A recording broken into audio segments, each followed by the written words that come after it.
దారములను recruitment చేయడం జరిగింది. ఈ 11 సంవత్సరాల వ్యవస్థలో 11 సంవత్సరాల కాలంలో మేము కష్టపడితేనే ప్రభుత్వ ఉద్యోగం ఏదో సంపాదించుకునే వాళ్ళము. ఈ బలోపేతానికే మేము కృషి చేయడం జరిగింది. కాబట్టి ఇప్పుడు మాకు న్యాయం జరగాలని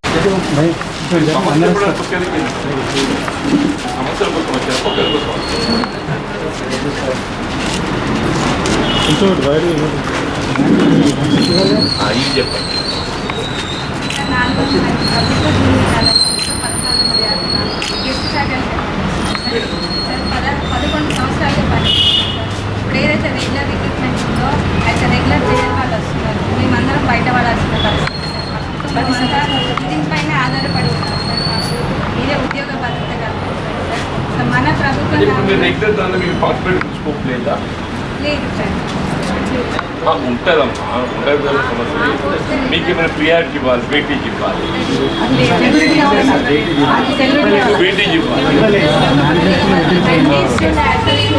405 ప్రభుత్వ జూనియర్ కళాశాలలో పనిచేస్తున్నటువంటి 1654 మంది గెస్ట్ ఫ్యాకల్టీగా మేము పనిచేస్తున్నామండి. మేము ఇక్కడ జగిత్యాల మంచిర్యాల జిల్లా నుంచి మేము భారీ ఎత్తున ఇక్కడికి వచ్చి జీవన్ రెడ్డి సార్ గారిని కలిసి మా బాధలు చెప్పుకోవడానికని వచ్చినామండి.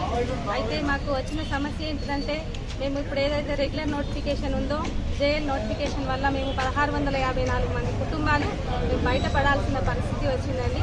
మేము 11 సంవత్సరాలుగా మేము ఈ ప్రభుత్వ కాలేజీల బలోపేతానికై కృషి చేస్తున్నాము. అయితే మేము అడుగుతున్న ముఖ్యమైన విషయం ఏమిటంటే మాకు ఉద్యోగ భద్రత కల్పించాలని మేము ఈ ప్రభుత్వాన్ని చేతులెత్తి నమస్కరించుకొని అడుగుతున్నాము. సీఎం రేవంత్ రెడ్డి సార్ గారు మా బాధలను అర్థం చేసుకొని మాకు ఏదైతే ఈ ఉద్యోగ భద్రత కల్పించి మా ఈ 1654 మంది కుటుంబాలని ఆదుకోవాలని కోరుకుంటున్నాము.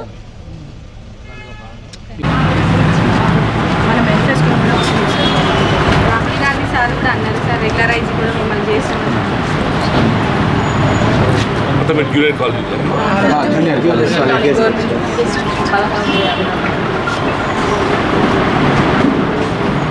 రాష్ట్రంలో ఇంతవరకు ఏదైతుందో జూనియర్ కళాశాలల్లో విద్యా బోధనకు తోడ్పడుతున్నటువంటి అటు కాంట్రాక్ట్ లెక్చరర్సే కానీ అట్లాగే గెస్ట్ లెక్చరర్స్ కానీ వారికి ఉద్యోగ భద్రత కల్పించేయడం ఒక విధంగా ప్రభుత్వం బాధ్యతగా భావించింది. సరే, కాంట్రాక్ట్ లెక్చరర్స్ను రెగ్యులేట్ చేయడానికి ఏదైతుందో ప్రభుత్వం కొంత చొరవ తీసుకోవడం జరుగుతుంది.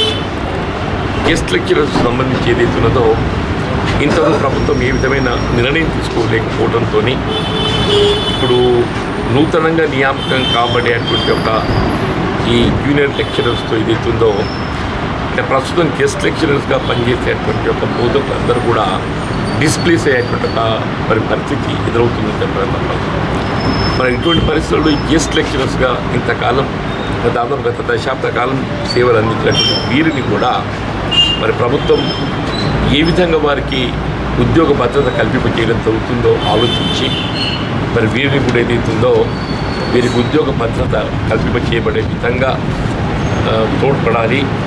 వారి యొక్క సేవలను ఏదైతుందో కొనసాగింపజేయడానికి ప్రభుత్వం చర్యలు తీసుకోవాలని చెప్పి గౌరవ ముఖ్యమంత్రి గారికి విజ్ఞప్తి చేస్తున్నాం. ఇది లిఖితపూర్వకంగా కూడా ప్రభుత్వం నివేదించడం జరుగుతుంది. తప్పకుండా ప్రయత్నం